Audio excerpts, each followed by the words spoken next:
Um, let's jump into probably one of the larger aspects that you talk about when it comes to your experiences with esoterics. Now, I'm saying that very lightly because we understand that you have a very varied history when it comes to these topics and, of course, what you were involved in. Kashara, tell me a little bit about how you were indoctrinated into Project Stargate, how this sort of influenced you as the age you were when it happened, and how did this particular event in your life really propel you forward to where you are today, or didn't it? It has definitely had a strong influence on my entire life. Being that, like I said, I called this lady Mary, right? Never got her name. But this 6 foot tall, dirty dishwater blonde colored hair with a blue eyes, this lady shows up when I'm 5. Okay. I don't know why I did think it was really weird, but yeah, lady shows up randomly in your bedroom, and she looked enough like picture my aunt had that I didn't even. I'm like, of course, my aunt knows you. So they took me down to, because lack of a better term, a white room. This tall lady, she takes me through the portal into the testing room where everything was like this stucco white looking stuff. Okay. The walls weren't like walls like this, smooth. It was different. But it was that same color white. The desk came out of the wall. Still never figured that out. But it came straight out of the wall, and the chair was the back like that. It was horribly uncomfortable. At the desk, there's a little tiny, about iPad size actually, like this big, okay? That comes out of the desk. She told me, where's home? Find home. And the star charts start rolling, okay? And it stopped on Canis Major. That's home. Well, for me, that's home. So Canis Major, only planet in the system, Vega, that has 2 orbital objects in its gravity well. So that specifically is the planet that is home for me, for my family in part. Now, how did you know that looking at these star charts, were you gravitated towards a certain area intuitively? Did you have a memory at that moment where you said, this is familiar, I can point this out? Or did this sort of stop of its own accord and sort of teach you something rather than the other way around? At 5, I didn't give it that little thought. I was like, all right, that's home, okay. Wait a minute, I walked with a stranger through a portal into a white room. No, that's not creepy. Into a white room where this reptilian kid over here is doing the same thing. This other species, I don't even know what he was. Where they're doing the same thing.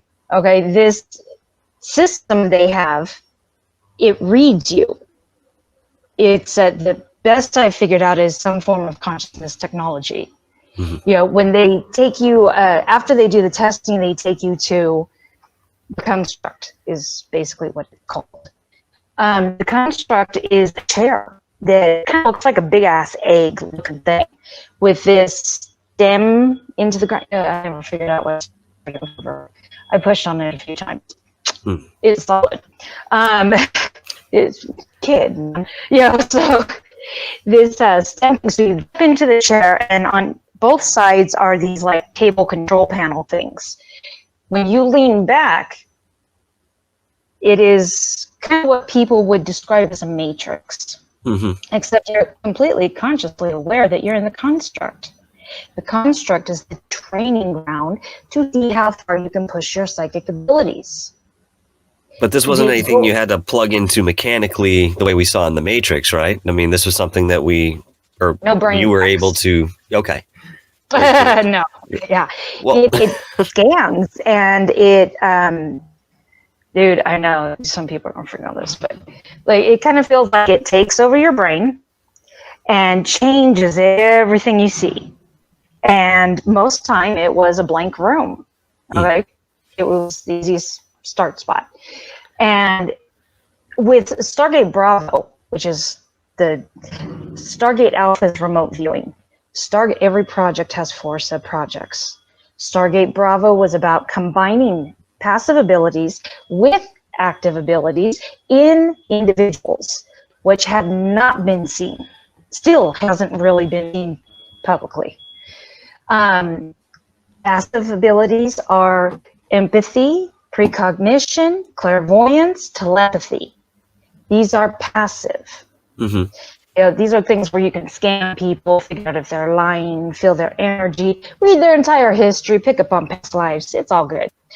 Okay, your active abilities are your kinetic abilities. Hydrokinesis, pyrokinesis, electrokinesis. This is when you can actively go, you know what, type thing, which clearly I'm not kinetic. So this would be your ability to move objects, heart, effective biology. Mm-hmm. Sometimes the easiest way is overloading the nervous system, causing a heart attack. What would be the purpose of exploring some of these extraneous superpowers, if you would call it as such? I mean, bringing fire from nothing or being able to control electricity. I mean, these type of abilities sound like a fantastic time for some, I'm sure. But in respect to what the military may be interested in, why would this be something significant that they would pursue? Oh, when they take you, when they transferred me to Cambridge at night, they put you in your second white room. When they break you, well, they're trying to break you. You either become clairvoyant, in which that is an ideal spy.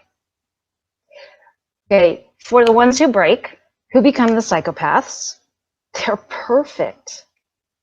I mean, as far as military use, you have basically a functional psychopath that you can put up against any empath scanning for deception, people coming in to a meeting, let's say. The empaths scan the people, they're looking for the deception. Psychopaths don't put that off. Right. They feel no guilt. They feel no connection to emotions, which empaths get no vibe off them. They're vampires, Anyway, but they when they get scanned, they don't get picked up on that, oh shit, you trying to kill somebody. So they're perfect. I've also heard this before expressed in a different way. In fact, when people speak about Andy Perro, who was involved in, I think it was Project Superman, along with Montauk, as a sub project, if you will, this particular individual always expressed that he was 1 inch away from losing it. And there were some instances in his later life that somewhat pointed towards that end. And of course, right now, last I knew, he was in prison for some very, very unfavorable acts. We'll keep it YouTube friendly.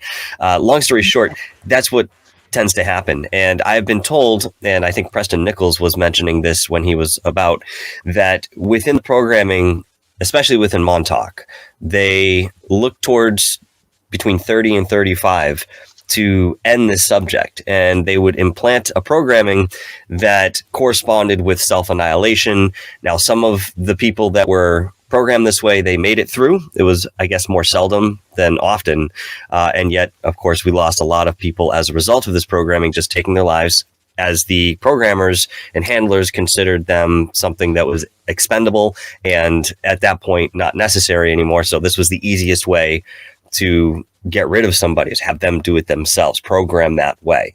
So again, to come back to what you're mentioning here, it's something that I'm familiar with, and it's curious to hear this. Now we can go out there and we can find exactly step by step how to program somebody. There's been several publications that have been released to the public that again express how to brainwash somebody and how some of these techniques were used. I think it was under the umbrella name of Illuminati, and of course we understand that that's a very universal term at this point when we talk about certain areas of the field, okay, in general. But certainly we're aware of this. Opinion on Illuminati. Come again? I have a very different opinion on Illuminati. Please share that. I'm curious. A lot of the secret societies that went underground, was because of the knowledge they knew. Mm-hmm. Illuminati, meaning illuminated ones, is a connection to the shining ones. Mm-hmm. And if you have a bunch of people who went underground because they were being hunted by, okay, not getting on a religious point, just a historical reference. Moses was hunting Elamites. This is why he disappeared for a long ass time. Very specifically, Noah was an Elamite. So all of the people got hunted. And then all of a sudden everyone's tripping. Oh my God, there's underground societies. Well, gee, what would you do if you were being hunted? Oh my God, there's a Garth. Well, where the hell would you go? Yeah, the planet's a damn geode with a plasma core. We went underground back to an environment that is supportive of their systems. But these people, again, were demonized because demons live underground in hell. Dude, really? Just because the dude's got a dog head, he ain't a damn demon. Chill. Yeah, well, I mean, so, that's a very curious thought, because in my opinion, I think that the Illuminati, as we understood them in our ancient texts and stories of yore, they were the illuminated ones. They were the gatekeepers to certain knowledge. And the reason that they stayed so separate in a lot of ways from the regular population, or at least disseminating some of this information, is because they knew at that time that if somebody were to get a hold of telepathy or, you know, some other strain of ability, they could very likely misuse that in that particular time period. So what they were doing, again, my understanding is harboring a lot of this knowledge to a point where the consciousness overall raised, and they could collectively say, all right, we can kind of squeak some of this stuff out and let it integrate back into the population. People are ready for it. But what ended up happening was there was another group of people, perhaps several, that took on the moniker of Illuminati. And underneath that, because they did have some knowledge that was accrued from that particular organization, whether it was legitimate or not, I can't tell you. They had this knowledge, and then they started to work again exactly to the fear of what some of these beings were already thinking in respect to misusing what they knew about frequencies, vibrations, you name it. Anything that came within some of these esoteric projects has a foundation within that knowledge somewhere. But I have to agree with you that there are many individuals or beings that are part of that energy that have sought some sort of solace underground. A lot of people used to think that everything would just leave the planet. It's really not the case. I think the majority of what we see is certainly here within the planet, cavernous as it is. So when people generally think of Project Stargate, the first thing that comes to mind is remote viewing. Now, when I spoke to you initially, you had mentioned that you're not a remote viewer, and that's not something that you necessarily participated in within that branch of the program. But instead, you were actually brought on as a clairvoyant. Can you tell me a little bit about what that job entails and why you were significant as a clairvoyant to this project? I mean, I can see why remote viewing would be something that they would seek, but why clairvoyance? This is going to sound a little bit competitive, and I don't mean it to. But, and again, biased, totally biased. Clairvoyance better than remote viewing. I'm sorry. Okay. Is there really a difference, though? Oh, totally. Totally. At the end of the day, there's a real distinguishable difference. You don't smell or taste or tactily feel your environment in remote viewing. You get this rough kind of, oh, it was a square with a line. Yeah, that's what I meant. It's like, dude, no. Here, let me give you details. So, with clairvoyance, there's a subset of abilities. Clairaudience, clairsentience. Clairvoyance is the vision. Clairaudience is where you hear. Clairsentience is what people call downloads. So basically you tap the universe and it goes, hey, let me tell you something. But it does it in its own little language that is colors, emotions, and visuals. Okay. And that's the way it communicates. So remote viewing does skeleton shit. With clairsentience, or with clairvoyance, it's when you get a vision. I'll give you one of my grosser ones. Okay. One of the visions I had was it's actually part of why I'm here in the Rockies, because this vision was here. And I don't know how many bodies were laying on the ground, but they had been out exposed to the sun for at least 3 days. They were starting to hit that special smell that you taste. Yeah, that's what I'm like. So in the vision, you taste dead people. You smell dead people. You can feel that winter's coming because as the wind hits you in the vision, you can feel it on your skin. You know, you can feel the position of where the sun's at, which in this case was here. You know, you don't get this in remote viewing. I can tell you that the grass on the ground was yellowed, so it took place around the plains area of the Colorado region, which would be out this way by the 94. You don't get that much in remote viewing. You don't get fine details. Sorry. No. That's fine. What came first in the project? Explorations into remote viewing or clairvoyance? And at the end, or what you would consider the conclusion of this project, at least in so far as you were involved, which seemed to be more appropriate to use in respect to what what they were doing? They were kind of used to different applications. The remote viewing was almost like a scout. You know, you throw them in, they get a little preview. Hey, there's no other bugs here. Come on in, you know, type thing. Whereas if you flip it around, and sorry, that's my phone. Yeah, probably shouldn't mute that. Okay, won't happen again. Don't worry about it. So, what they did with us is Manahari. You take someone who's clairvoyant, who's empathic, who is a very good entertainer, and you take them into Manahari training. What is Mahari training? It is, you find very powerful men, and usually the women are best for this. You get them right next to the dude, you be friends, whatever else follows, and you get information. Okay, understood. Yep. Okay, yep. Completely understand.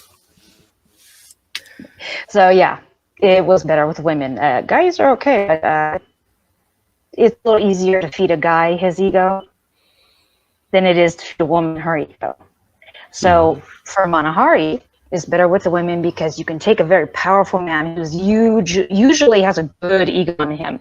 And usually men in CEO type positions are borderline psychopaths. And they love their little narcissistic egos fed. So women were best. Oh my God, you're so brilliant. How did you do that? I don't get it. Okay. So was that what you were doing within this project, or was it something else that you were responsible for? That was my training, but I kind of turned it left field. Okay. So my training was for Manahari. I don't know if they ever actually intended to put me in the field, but they didn't. I didn't win that way. I had been working on a theory regarding progenitor species, and I heard of this opportunity to basically go to a planet and find out if there was any artifacts or remnant DNA or even bone fragments on this planet that would have supported my theory regarding a progenitor species that had multiple types of DNA within their own strand, possibly a triple helix format, which, you know, technically triple helix would have been good for mankind. Anyway, so that's what the goal was. So I went and begged and pulled strings. I was like, I need to go to this planet. Please let me go.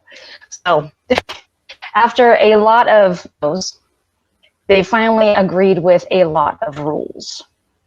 So I got approved to go to the planet, had trained for a year, and like I said, we're trying to prove this progenitor species, which other species got curious about because it connects all of us in this region of space.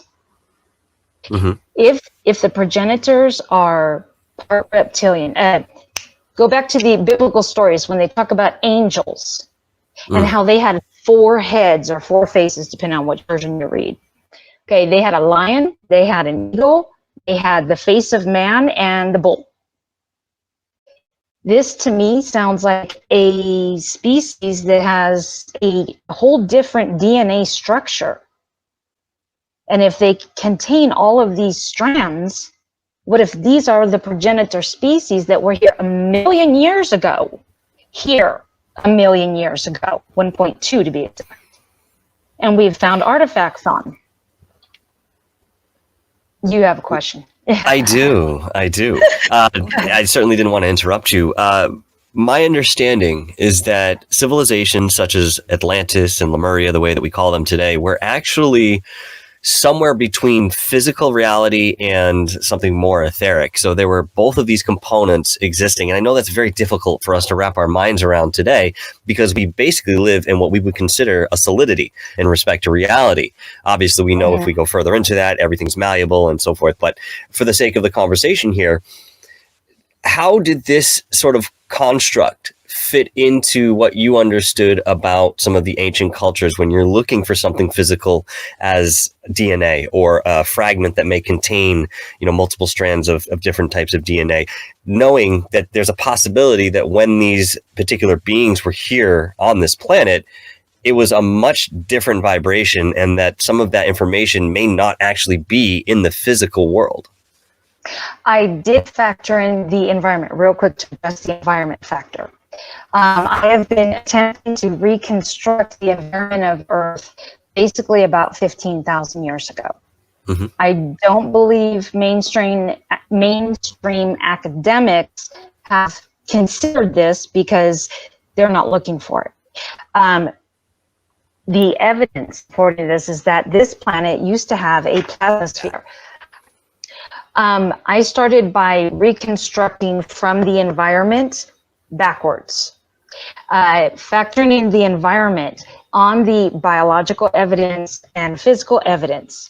Okay, in the Bible, they reference how this place used to be like a greenhouse. There were no seasons. There were no anything. Nothing moved. It was day, night. That's it. Everything was, perfect. Well, it was a greenhouse.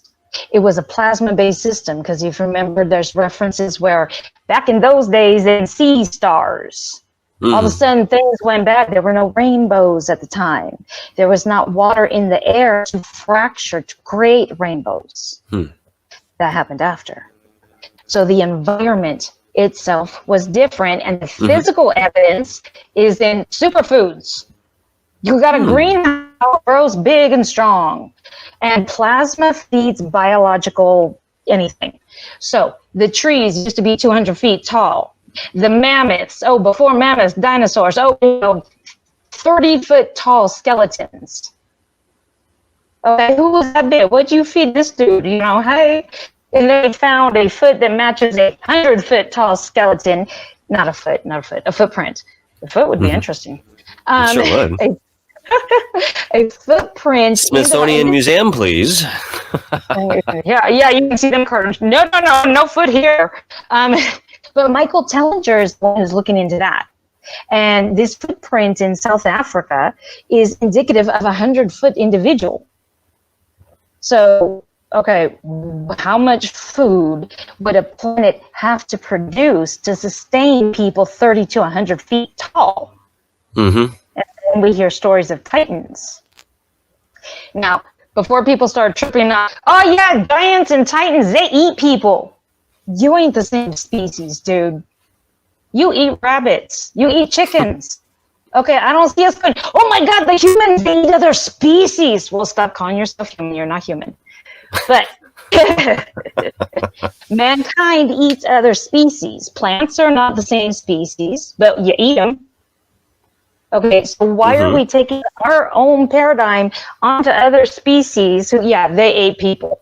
Okay, people were a different species. Well, I think it's easy for people to look at something familiar, albeit much larger than themselves, saying it's got a head, 2 legs, an arm. We must be associated with them some way. They must be ancestors. And it just may not be the case, considering what certain people have said, given their research as they've moved forward. You might be right about this, that those particular entities were just completely different species, as we would look at perhaps the Pleiades, anybody who comes from that star system today, or even Syria, the Syrian star system, they look like us. They have very similar skin tones. I mean, some of them are colored, some of them are white. They have varying tones, but overall, they look like us, but they are not us the way that, you and I are connected as what we would consider to be human beings. They are a different species. Even you have, everyone who has Caucasian skin has dormant DNA that is reflective. Personally, I have yellow eyes. My daughters have amber eyes. These are not native to this planet. It's some of the leftover DNA. Simple ways to put that. We're getting connectivity pop-ups. So very simply, at the basics, what's your blood type? How many people on this planet have the same blood type? Oh, we all the same species? Then why do we have different blood? Oh, if that's not good enough, how come there are 3 skulls associated with Homo sapiens sapien? One species doesn't have different bone. White tiger, yellow tiger, same skull, same species. Different blood, different DNA, different bones. I'm sorry, you ain't the same damn species. Would you agree that there's some sort of crossbreeding that happened at one point in history with some of these different species, as you say? That we might have something familiar? Sorry? Yeah, actually, physically, you can go read the cuneiform tablets. The book of Ninki very clearly says, we debated for about 10,000 years. I'm like, really? They debated for 10,000 years about should make mankind. And they said yes. They went through a whole bunch of, dude, you made what? Including one of their tablets saying, oh yeah, we got drunk and we started messing and we made some things and it was weird. And if you go to India, you have a 1,200-year-old temple that is referred to as Temple of Chimeras. Everything in this stone temple is talking about taking and mixing it and creating things. And they carved these things. Some of this thing is weird. There was one that was like this serpent-type body with the face of a woman and wings. And you're like, you guys were drinking again, weren't you? They talk about how they tried many different species, but it was the sapien that was the most malleable. The Book of Enki says, yes, we made mankind. First, we made the primitive world. Okay, this is the only biological connection to other species on this planet, is we, as a species of mankind, are related to Cro-Magnon. No relation to Neanderthals. No relation. There was never cavemen. Okay, so from Cro-Magnon came Homo sapien. Now, even in history, they're like, we don't know how this happened. It went from stupid to he gets it. Well, they've always said there was a missing link, but I've been told many times before from different sources, there is no missing link. It just happened this way because it was intentional. Well, it was intentional. And again, in your DNA, your second chromosome is fused, which does not happen in nature. You did not pop out like this. Okay. That fused second chromosome is also the origin point of over 1,400 different medical conditions. Interesting. You don't fuse DNA and make hybrids. Again, we are hybrids. The whole planet. There's no such thing as a pure blood here. This is a hybridized planet with beautiful mutatable DNA. Now, how much of what you're telling me now did you learn or experience within your time at Project Stargate? Or was this something that you happened upon much later in life, or perhaps even earlier, before the projects. At what point did you start to garner some of the knowledge that you have today in such great detail? I always knew I was not like other people. I just, it's growing up pagan, it was much easier to digest because they're like, girl, be fairy. It's okay, let's go with it. Let's see what you are. Go ahead, push us psychic and see what you can do. I didn't have anyone tell me, no, you can't do that. They were like, why not? Try it. Let's see what happens. If you explode, we'll clean it up. So there's some truth to that. So I was never exposed to that. You can't. That's impossible. I was exposed to, go ahead, see what you can do. Stay up for 2 days. Let's see what happens. That's curious because Randy Kramer had mentioned that it was more about the upbringing and the environment when you were younger rather than, you've cultured some sort of wonderful esoteric gift that nobody else has. He was firmly in belief that, again, the environment and the way you're raised, the way you're encouraged will allow you to explore some of those other avenues within yourself that perhaps others have been truncated from exploring because, society dictates one thing or another, or the family is within a culture that doesn't accept certain things. Religion has been a big proponent of that truncation when it comes to understanding reality and yourself, regardless of what else you want to look at peripherally. I mean, it's a lot of times looking at the self to find the self-power that we all possess. And of course, some of these organized branches have actively sought to keep you from doing that. I mean, I remember my church growing up telling me not to question certain doctrines that God had put forward. And I always wondered to myself, well, why not? Why not? Why can't we ask questions? Like, it doesn't seem to make sense. I mean, is this some sort of abusive parent that's going to levy down on me because I asked, what the meaning of life is? I mean, it simply didn't make sense. And of course, that's just one reflection, But and see, that's why I didn't get into their hammock beliefs. Because they do not encourage questioning, and I'm too curious. Well, you can only keep somebody away for so long. Now, don't get me wrong. I do like digging into biblical history. I appreciate the biblical aspects on the academic. Sure. But not personally. That's definitely not my vibe. Oh, yeah. No, absolutely. It's just a little too... restrictive. It's do what I tell you, shut up, obey. Make sure you're scared of everything. Anything you do in life will result in hell because you're a sinner. You're born bad. Motherfucker, if my mother or father had told me that as a kid, that I was born bad, I cannot imagine telling my kids that. And I could not fathom bringing them up in a system that tells you from birth you are bad. What you do in your life is to redeem your evil birth. Yeah. That's weird. I know many people who've grown up that way and they still carry that stigma today, regardless of whether they actually follow the religious line of belief or not. It's so ingrained, this sense of worthlessness. That's certainly a whole show in and of itself that we could discuss how that impacts people and affects the development of them coming into adults. Starting there, we could really get into it. But bringing it back once again to Project Stargate, is there any experience that you can recall that really left an impact on you, whether you were in a session working with them to achieve a certain goal or something more personal within, your endeavors with that project? Can you? A lot of the training, no one comes out of any project normal. It just, everyone has some form of PTSD. One of the phobias that I have is because they put me in the right room and we're trying to break you. So I get terrified of isolation, and when people go quiet, it freaks me out to no ends.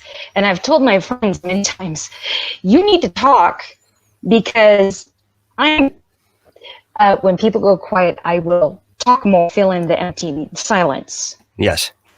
The white room was empty, silent. There's no colors.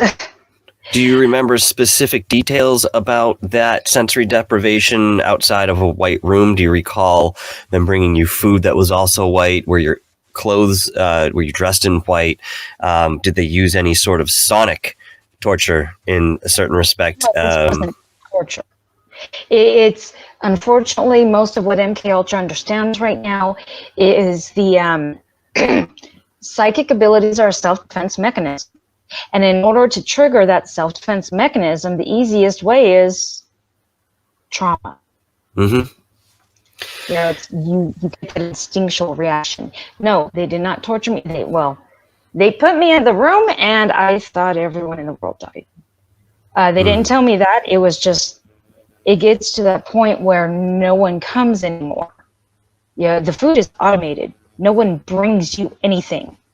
You don't see people for weeks, and then you lose time, and you start going, oh my God, did everything just disappear? And they're waiting for that point, because when you panic, when you are terrified, you reach out. And about how long? Sorry, go ahead. Oh, for me, it was 5 weeks. I think after 3 weeks, I started to lose shit. Okay. And if you become a successful clairvoyant, this is the point where you scream. And you scream as loud as you can to anything that can hear you.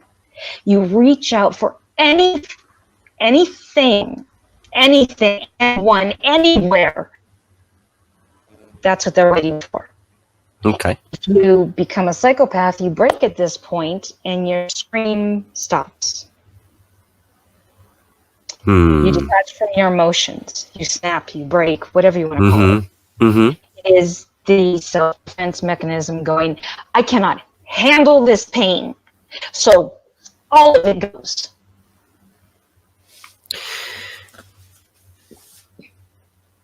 Yeah, it leaves a mark on you. There's no way you look at this. And yes, details like, you know, getting right up on the padded wall and looking at the fabric and seeing the stitching and seeing how they were 1/4 of an inch seams going on. Yes. I spent a lot of time in here. You don't forget. No bed, no furniture, padded floor, padded walls, because people have a tendency to start taking their head and banging on it in hopes they will die. Yes. Right. This is something that certain mental facilities as well have observed and taken actions to prevent. I'm curious, you know, you've said that you spent, you know, a handful of weeks in this. At what point did you see somebody for that first time after being isolated for so long, and what were they coming to you to do? So let's say that at one point you had broken to the detail that they were looking for. What was the next step for them and for you? That's when they came and took me out of the room, put me in the infirmatory. They weren't trying to hurt me. And I understand people have different experiences, different opinions. They weren't trying to hurt me. They were trying to trigger me. And like I said, it's a self-defense mechanism right now. MK Ultra doesn't understand how to do it without trauma. So they understood from the get, okay, you know, we're going to traumatize you. This is going to be, I got to flip this phone over. It's too distracting. They're doing it to trigger, to see where you go. You go to boot camp and they give you muscle failure. Okay, you could look at it, oh, well, the drill sergeant's torturing the soldiers. You're a soldier. Your ass better be able to stand up to muscle failure. Well, on the same flip, no, we're not military, but you need to be reliable. If you're going to break under pressure in a theater, that's not going to fly. Right. And there's obviously a brainwashing that goes into this, even within the boot camps. I mean, people come back and they tell you that's what it is. It's brainwashing. It's an accepted fact these days, even though it was something that was put forth, you know, some years ago, and people are like, no, not quite. But yeah, that's exactly what it is.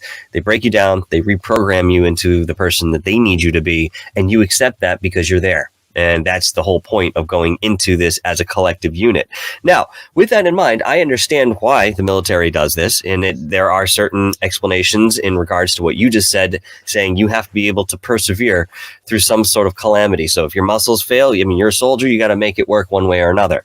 And we do hear stories, valiant stories that, have happened during wartime where somebody has really pushed themselves to the limit, getting shot 9-10 times, still walking, with a one arm and an axe. I mean, this sounds fantastic and sort of Hollywood, but folks, this has actually happened. You can look it up. You can read about it in all sorts of historical diaries.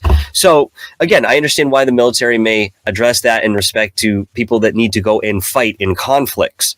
But outside of breaking somebody to reprogram them, I don't see the same definition in respect to what they're doing with the mind. It's a different approach. And yes, you can be strong and not necessarily have a physical component to that. I mean, if you have a capture over your own mind, you have a capture over many things around you and possibly other people. Look at Aleister Crowley. He many times would demonstrate how he had control over other people's will by exerting some sort of mental force. And it's not something that he would explain readily other than saying it's magic, it's intent, it's what it is. But sure enough, that was one person that we can point to and say it's been documented he was able to do certain things. So why wouldn't the governments and militaries be interested in that type of power within an individual? And of course, this is what they were exploring with MK Ultra, Project Looking Glass, Project Pegasus, and obviously Stargate and everything else that has come before and after with these projects. Let me ask you this as we are getting close to the end of what we're doing today. Let me ask you this. When you walk through life today and you have raised families and you have relationships and you make friends and professional work, how do you manage to carry this knowledge and these experiences that were obviously traumatic at a certain point in time with you today? Have you felt that you've done certain necessary work to heal what you've gone through rather than it being something that still eats at you today?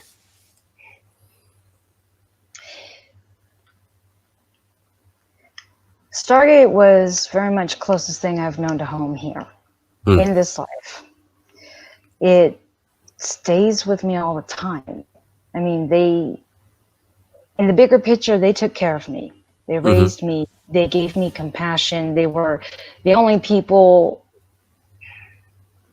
They were some of the few people that showed me love as a family. As far as how it carries today, yeah, it still affects me on the day-to-day because I was not raised in this society. Making friends is very difficult when I don't understand where they're coming from. And trying to teach my kids that same thing of, okay, we got to be like the people in society, but I don't know how to teach you to be like them. So, by the way, you froze.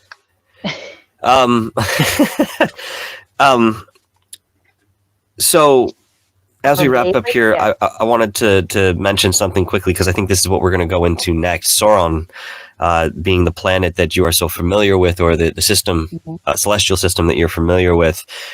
How much do you remember of your existence and time on that planet? Is it something extensive, or is it just sort of slivers of memory here and there? That it was. Nothing I recall is it will start as slivers and it fills in with plenty of details. So yes, as far as Soren, I can tell you that their gravity field is 1.5 times stronger than Earth. It took 2 weeks to recover once arriving to adjust to the gravity field and the frequency of the planet, which is a majority desert planet with a lot of volcanic activity. By midday, you need to be indoors because by midday on Soren, temperature hits 130 degrees. It's a bit warm. Oh, yes. Our ship was the Aurora. I was given command of the Aurora. Okay, this was not a big deal thing. It sounds fantastic when you hear it, but let's be real. The Aurora was third in her line, built by David Adair. The other two Auroras had been destroyed. And by the time I got her, she was an old girl. Okay, I was only doing a planetary survey with 11 other teams. My stuff on Soren wasn't, we going into battle. No, man, I was not a soldier. Okay, I'm a geek. Techie. So, yes, I went up there to go and splunk and try and find stuff. I didn't go up there to fight people. Soren, we have treaties with. They're not a problem. It's copacetic. Just like Serpo. We have treaties with Serpo, too. Serpo would be your Close Encounters of the Third Kind movie. I would love to see some evidence of these treaties. I really would. I mean, going back as far as when Eisenhower was involved, I'd love to see some of these documents that are so difficult and intangible to get our hands on. And that would be something fantastic, and certainly edge us towards something more evidential when it comes to looking at the physical evidence that we have or don't have, or it's in the wrong hands. Yeah, I'm not really sure. But I know that it has been out there. Where it is today is a whole other story, just like the Dulce papers and so forth. Where the hell did those come from? We don't really know the sources. But nonetheless. The images I did send you were confirming that Project Stargate, this is directly on the CIA website. It has been declassified, and it states that Stargate was in Cambridge, England, which is where I was, working with Cambridge University, working with other countries on a specific psychogenetic program. It's documented. Stargate did happen. England was involved, and Cambridge was legit. It even gives the name of the doctors. When you start involving names that can be traceable, especially if they're within a government faction or a military faction, we certainly can go back to those individuals and corroborate, and, if they don't want to give it to us straight, we can always infer body language. I mean, there's ways to pull information out of an organization that was once secret or doesn't want to hold itself to some responsibility in respect to disseminating some of this information that they've garnered. And sometimes it comes down to the individual. But I find it absolutely fascinating that we have survived some of these endeavors. I mean, we talk to people all the time that claim to be a part of MK Ultra, Montauk, you name it, any of these projects. And yet there's only a very small percentage of people that make it out of some of these things. I think for Montauk, it was less than 1% of the initiates actually survived. That's a very, very low survival rate. And yet we still have a handful of these people. And I do believe it's the same for MK Ultra, Stargate, Pegasus, and so forth. I think that, there are many people out there who still recall what they were involved in, and perhaps are still connected and will always be connected to those people that have organized these type of things. And unfortunately, it may be something that they have to carry with them the rest of their life. Now, I say unfortunately in quotations because, again, as I understand, we all make contracts to be a part of certain things. And I can guarantee you, folks, you didn't just come here to work at your desk job and go to the grocery store on the weekends and raise your little dog. You came here for other reasons too, and they may not be known to you as you walk unconsciously through your everyday life, but I promise you, you're doing a lot more work than you would ever imagine, whether it's in the physical or within the dream state or anything in between. Kishara, thank you so much for being with us here tonight. We will certainly be doing a part 2 to this because we have only, folks, touched the tip of the iceberg, as Kishara has said, and we are going to dive much deeper into this ocean of knowledge when it comes to Stargate and what Kishara has researched. Because again, this is only one aspect, and I chose to focus on this one aspect tonight because I find it so compelling. And yet at the same time, Kishara is literally sitting on a treasure trove of many other experiences that are so relevant to what we're experiencing today and what we need to know going forward with one foot in front of the other.